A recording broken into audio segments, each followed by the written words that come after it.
Buenas tardes, nosotras somos Natalia Fila y Shakti Muñetones y hoy vamos a presentar el tema de productividad primaria en ambientes de agua dulce. Bueno, ¿qué es la productividad primaria? Es la cantidad de energía que un ecosistema es capaz de aprovechar, o sea, el carbono sintetizado cuantificable de un ecosistema. También es la producción de biomasa mediante la conversión de moléculas inorgánicas no asimilables a moléculas orgánicas asimilables. Entonces hay que hacer una diferenciación en lo que es la productividad y lo que es la producción. La productividad básicamente es una tasa, mientras que la producción simplemente es una cantidad. Entonces una tasa, pues, ¿de qué? Básicamente es cuánta energía se adiciona a un ecosistema o cuánta biomasa se genera o qué tanto carbono se fija. Hay dos tipos de productividad primaria y secundaria.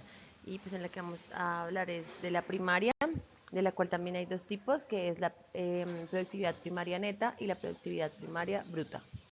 ¿Qué es la productividad primaria bruta? Sería pues en general todo el carbón fijado y se mide pues como la tasa de captura de energía en forma de glucosa producida por la fotosíntesis. Sus unidades o se mide como la cantidad de carbono por unidad de área por el tiempo. Por su parte, entonces, la productividad primaria neta corresponde a la diferencia que hay entre todo ese carbono que se fija y el carbono que las plantas utilizan para su metabolismo celular, es decir, el utilizado en la respiración. En últimas, el que es disponible para el consumo, pues, de los consumidores primarios. Entonces, básicamente, la productividad primaria neta es la diferencia entre eso, entre la productividad primaria bruta y la tasa de respiración. Bueno, entonces hay diferentes formas de medir la productividad primaria en ambientes acuáticos. Eh, Generalmente pues se miden de 6 maneras. Una es la concentración o el delta de la concentración de oxígeno molecular que se encuentra en una botella sellada. Básicamente esto corresponde a un procedimiento en que se toma agua del ambiente acuático que queremos evaluar y la separamos en dos botellas, una que va a estar a la luz, en donde obviamente va a haber fotosíntesis y se va a medir la concentración de oxígeno, y otra botella sellada a la que no va a entrar luz y solo se va a producir la respiración. Entonces la diferencia entre la cantidad de oxígeno en esas botellas nos medirá para servir la producción primaria. Otra manera de medirla es mediante la incorporación del isótopo de carbono 14 en la materia orgánica, ya que se sabe que este isótopo pues, es fácilmente asimilado por los organismos vivos y siempre se encuentra en una tasa fija con respecto al carbono 12. Entonces, con respecto a su decaimiento se puede conocer la tasa, bueno, la producción primaria. Otros isótopos que pueden ser utilizados igualmente sabiendo su tasa de decaimiento son los isótopos de oxígeno, pero los que son estables, e igualmente los isótopos de carbono 12 y 13.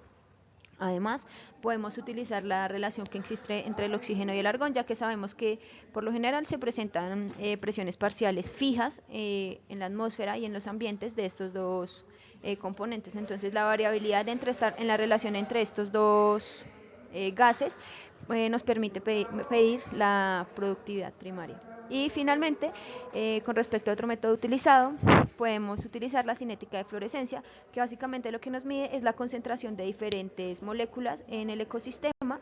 La concentración se mide pues a través de la fluorescencia a lo largo del tiempo. Entonces, sabiendo cómo cambian estas moléculas en un ecosistema, a lo largo del tiempo, pues podemos medir la productividad primaria. Bueno, el fitoplancton es la base de la red trófica acuática, ya que peces pequeños se alimentan de este y también mamíferos como los delfines. Es un componente del ecosistema que tiene implicaciones ambientales, económicas y sociales muy importantes, ya que pues, la vida humana se basa en los cuerpos de agua dulce.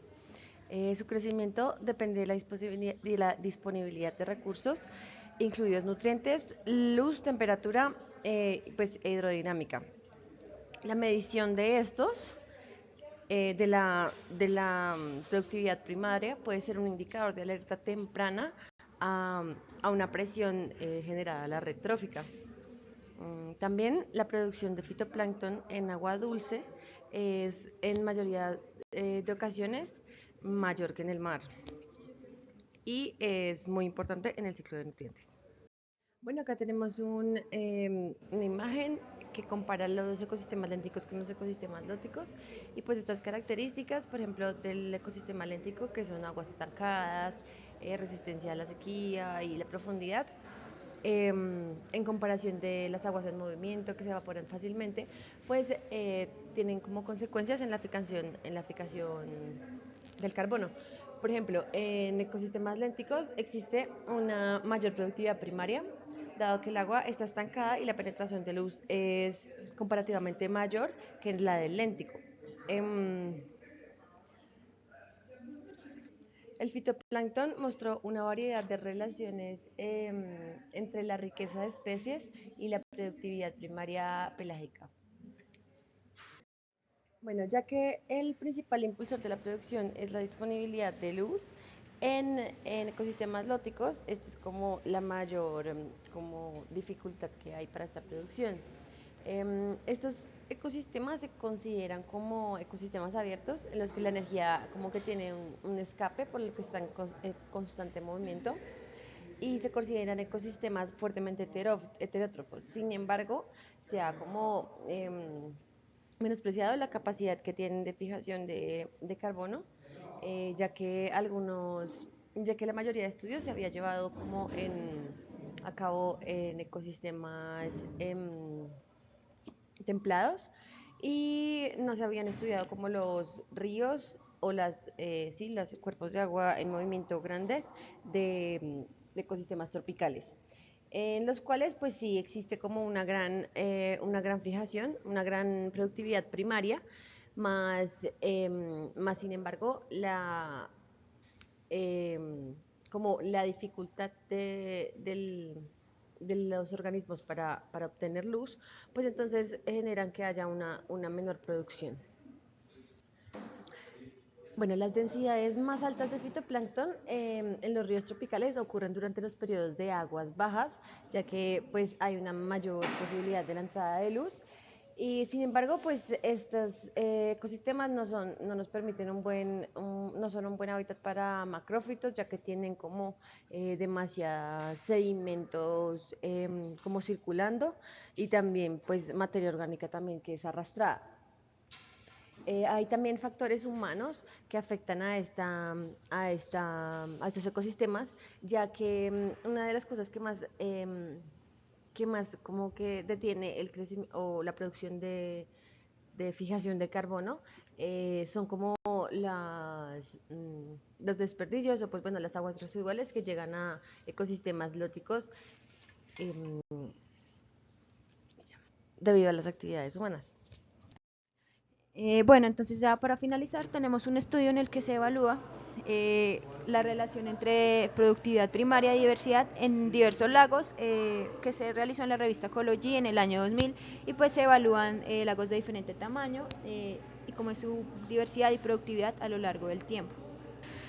Entonces, como vemos en la gráfica, en primera instancia relaciona la productividad primaria con el área y vemos que la relación es ligeramente débil, pues se ve que tiene un R de 0.34, en la que la variabilidad solo se explica por el 30% de los puntos.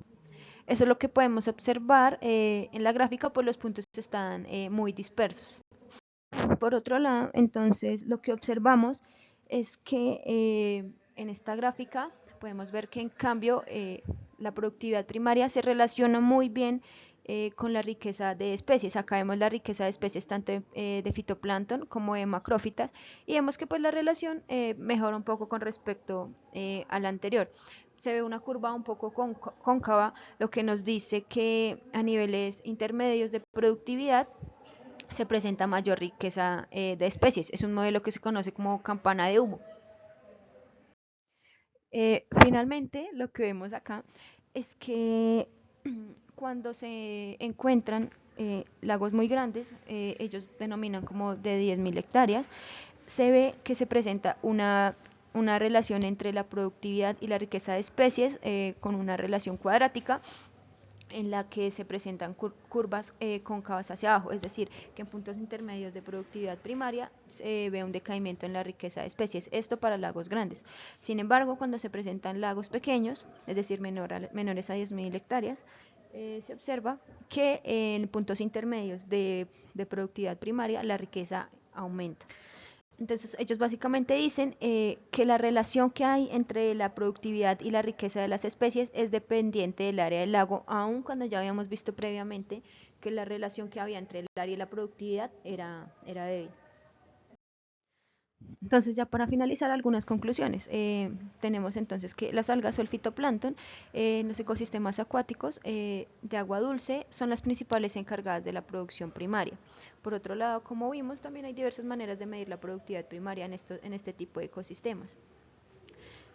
También vimos que la eutrofización no favorecía la diversidad, no solo de organismos productores, sino de otros taxones, es decir, que la productividad primaria afecta a toda la cadena trófica.